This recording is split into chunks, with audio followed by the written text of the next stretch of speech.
Jeg hedder Bastian Holst, jeg er 20 år, og jeg er nyudlært elektriker i NOV. Jeg hedder Simina, og jeg arbejder med sikkerhed på fabrikken her i Kalundborg. Jeg hedder Jess Fabrin, jeg er rækkerformand her i Kalundborg og har været her i 12 år.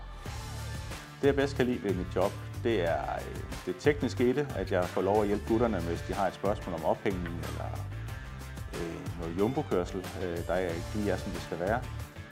Det bedste ved mit job er, at jeg møder mange forskellige mennesker, som jeg hjælper med sikkerhed i deres arbejdsplads.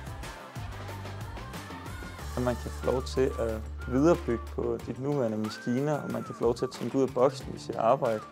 Man kan selv vælge sin dagsorden og kan derfor selv styre, hvordan dagen skal gå. Jeg får lov til at være tæt på spændende og kompleks teknologi og på et produkt, som man ikke ser andre steder. Fællesskabet her i Kalundborg, det synes jeg er helt fantastisk. Vi har nogle rigtig dygtige medarbejdere, og vores ressourcer kan være med til at hjælpe vores samfund til at udvikle sig på en positiv og bæredygtig måde.